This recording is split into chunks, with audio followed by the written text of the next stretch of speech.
Hi friends, welcome to Shruti sister vlogs.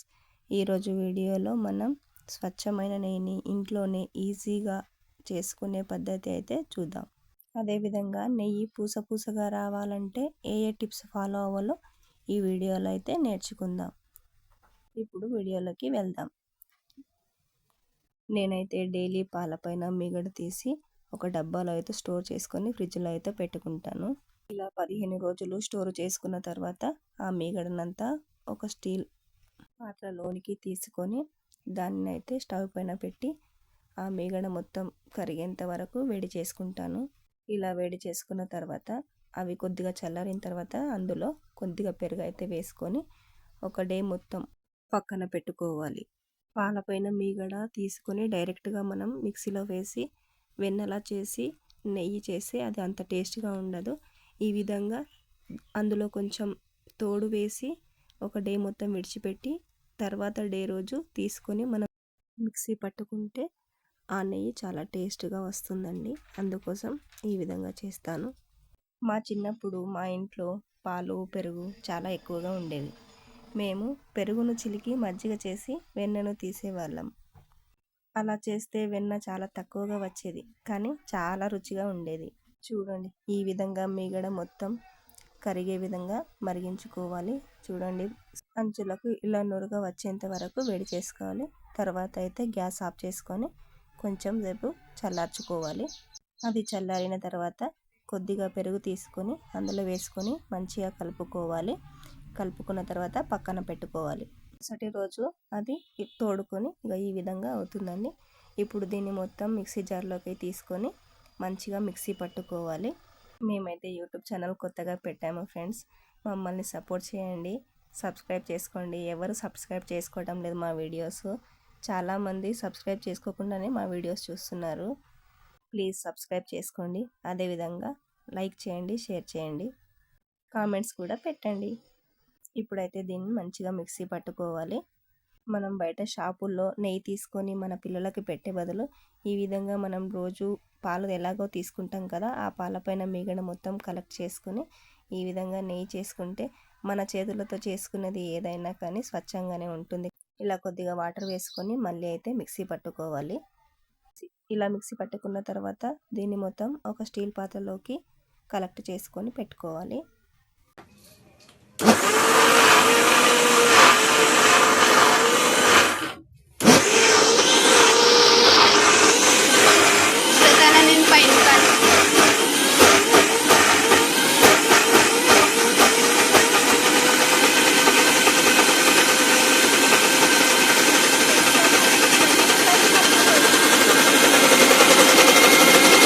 చూడండి, ఈ విధంగా అయ్యేంత వరకు మిక్సీ పట్టుకోవాలి. దీన్నంతా ఇప్పుడు ఒక స్టీల్ పాత్రలోకి కలెక్ట్ చేసుకోవాలి. ఇలా కలెక్ట్ చేసుకున్న తర్వాత దీన్నంతా వాటర్ వేసుకొని నీట్గా కడుక్కోవాలి. ఇదే విధంగా ఒక 4-5 సార్లు అయితే మంచిగా కడుక్కోవాలి. చేతితో ఈ విధంగా మంచిగా కలుపుకుంటూ నీట్గా కడుక్కోవాలి. మనం ఎప్పటి వరకు కడుక్కోవాలంటే మనం వాటర్ వేసి కలుపుతూ ఉన్నప్పుడు అవి వాటర్లానే ఉండాలి, వైట్గా ఉండకూడదు. ఆ వైట్ అంతా పోయేంత వరకు కడుక్కోవాలి. అలా కడుక్కోకపోతే నెయ్యి అనేది ఎక్కువ రోజులు నిల్వ ఉండదు.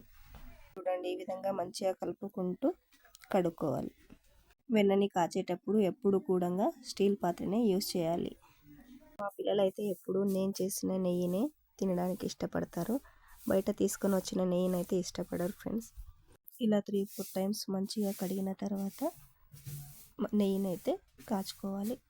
నెయ్యిని ఇంట్లో కాచేటప్పుడు నెయ్యి వాసన ఇంట్లో అంతా గుమగుమలాడుతుంది.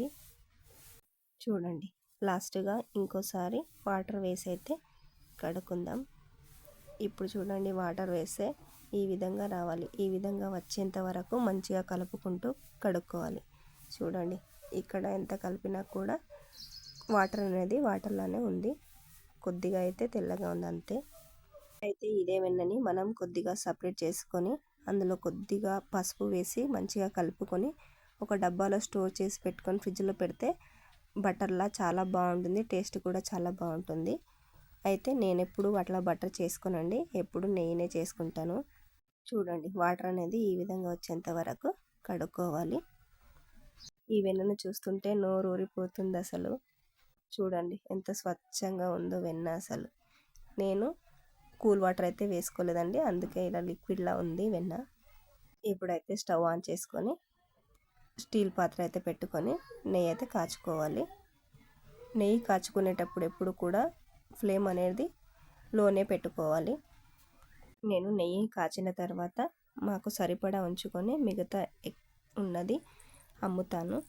నా నెయ్యికైతే చాలామంది ఫ్యాన్సే ఉన్నారు ఫ్రెండ్స్, అడిగి మరీ తీసుకుంటారు. నేను ఈ వీడియో తీసి 1 వీక్ అవుతుంది.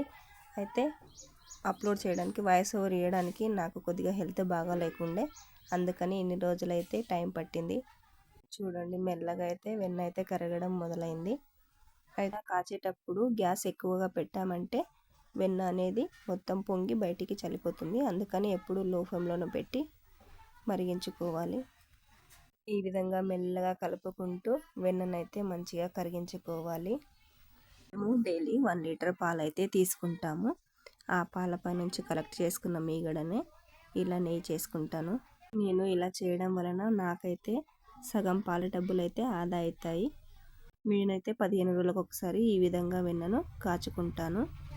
అయితే నేను వెన్నని కాచేటప్పుడు ఇందులో అయితే కొద్దిగా సాల్ట్, అదేవిధంగా కొద్దిగా పసుపు వేసుకుంటాను. సాల్ట్ ఏంటంటే టేస్ట్ బాగా వస్తుంది. అదేవిధంగా పసుపు ఎందుకు వేస్తానంటే పసుపు యాంటీబయాటిక్ కాబట్టి నెయ్యి అనేది తొందరగా పాడవకుండా చాలా రోజులు నిల్వ ఉంటుంది. ఈ విధంగా మంచిగా కలుపుకుంటూ మరిగించుకోవాలి. మనం కలపడం కూడా లేట్ చేసామంటే ఇది స్టీల్ పాత్ర కాబట్టి అడుగంటే ప్రమాదం అయితే ఉంటుంది. అందుకని మెల్లగా కలుపుకుంటూ మరిగించుకోవాలి. మా చిన్నప్పుడు అయితే మా ఇంట్లో మా అమ్మ చిన్న గురిగిలో మట్టి కుండ ఉంటుంది చూడండి, ఆ గురిగిలో ఆ పాత్రలో అయితే వెన్న అయితే మరిగించేవాళ్ళు. అదైతే ఇంకా ఎక్కువ టేస్ట్ వచ్చేదండి. వంట అంతా అయిపోయిన తర్వాత నిప్పుకలన్నీ బయటికి తీసి ఆ నిప్పుకల పైనే ఆ గురిగి పెట్టి వేడి చేసేవాళ్ళు నెయ్యిని. మా చిన్నప్పుడు మా ఇంట్లో అయితే ఆవులు గేదెలు అయితే చాలా ఎక్కువగా ఉండేవి. మేము పెరుగు మజ్జిగ చేసినప్పుడల్లా ఆ మజ్జిగ అనేది మా ఇంటి పక్కల వాళ్ళందరికీ పంచేవాళ్ళం. అప్పటి రోజులే వేరే అండి. ఇప్పటి పరిస్థితులలో మన ఇంట్లో మనం కొనుక్కొని తినడమే చాలా గొప్ప. వెన్న అనేది మెల్లగా పొంగడం స్టార్ట్ అయింది ఫ్రెండ్స్. ఇప్పుడైతే మనం చాలా జాగ్రత్తగా కలుపుకుంటూ ఉండాలి. చూడండి ఫ్లేమ్ అయితే నేనైతే చిన్నగానే పెట్టాను. కలపకుండా ఉన్నామంటే మొత్తం పొంగిపోతుంది. అలాగని చెప్పి ఫ్లేమ్ చిన్నగా పెట్టి మంచిగా కలుపుకుంటూ మరిగించుకోవాలి.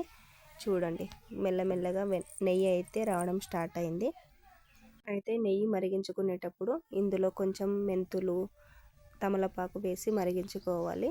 ఇవి వేస్తే ఏంటంటే నెయ్యి అనేది సువాసన చాలా బాగుంటుంది. అదేవిధంగా టేస్ట్ కూడా చాలా బాగా వస్తుందండి. అందుకోసమని వేసుకోవాలి. నా దగ్గర అయితే మెంతులు లేవు ప్రస్తుతానికి, అందుకే నేనైతే తమలపాకులు ఉన్నాయి కాబట్టి తమలపాకు అయితే వేసి మరిగించుకుంటున్నాను. చూడండి పసుపు వేయడం వల్ల 2 బెనిఫిట్స్ ఉన్నాయి. ఒకటి ఏంటంటే పాడవకుండా చాలా రోజులు నిల్వ ఉంటుంది. ఇంకొకటి ఏంటంటే కలర్ఫుల్గా బాగా అనిపిస్తుంది. మనం సేమ్ కొనుక్కున్న నెయ్యిలాగా అనిపిస్తుందండి. మనం బయట కొనుక్కుంటాం కానీ అది ఎంత స్వచ్ఛమైందో లేదో మనకు తెలియదు. ఇలా మన చేతులతో మనం చేసుకుంటే ఏంటంటే స్వచ్ఛంగా ఉంటుంది, ఫ్రెష్గా ఉంటుంది. నా దగ్గర కొద్దిగానే వెన్న ఉండడం వలన నేనైతే 2 తమలపాకులు అయితే వేసుకున్నాను. వీటిని అయితే ఇప్పుడు మంచిగా కలుపుకుంటూ మరిగించుకోవాలి. దీని స్మెల్ పోయేంత వరకు మీరు ఫ్రై చేసుకోండి. చూడండి వీడియో తీసుకుంటూ మా పాప అయితే వాయిస్ ఓవర్ ఇవ్వడానికి మాట్లాడుతూ ఉంటుంది. అందుకనే నేను కొద్దిగా మా అమ్మాయి వాయిస్ అయితే యాడ్ చేశాను. అయితే నెయ్యి కాచేటప్పుడు అడుగులో అయితే కొద్దిగా వేస్ట్ అనేది ఉంటుందండి. చూడండి ఇదంతా గోల్డెన్ బ్రౌన్ కలర్లో వచ్చేంత వరకు అయితే మరిగించుకోవాలి. అలా మరిగించకపోతే నెయ్యి అయితే ఎక్కువ రోజులు నిల్వ ఉండదు. ఇలాంటి చిన్న చిన్న టిప్స్ అన్ని పాటించుకుంటూ నెయ్యి కాచుకుంటేనే చాలా రోజులు నిల్వగా ఉంటుంది, అలా ఫ్రెష్గా ఉంటుంది. చూడండి మా పాప ఏ విధంగా మాట్లాడుతుందో, మళ్ళీ ఆమె వాయిస్ యాడ్ చేస్తాను. పూస పూసగా జిఆర్ బినయ్ సారీ పూస పూసగా ఇంటి నెయ్యిని ఎప్పుడైనా సరే ఒక స్టీల్ డబ్బాలో కానీ లేదంటే గాజు సీసాలో కానీ స్టోర్ చేసుకొని పెట్టుకోవాలి. చాలా రోజులు నిల్వ ఉంటుంది, పాడవకుండా ఉంటుంది. చూడండి నెయ్యి అయితే గోల్డెన్ బ్రౌన్ కలర్లో వచ్చేసింది. ఇప్పుడైతే గ్యాస్ ఆఫ్ చేసుకోవాలి. దీన్ని అయితే పక్కన పెట్టుకున్న తర్వాత మంచిగా చల్లారనివ్వాలి ఫ్రెండ్స్.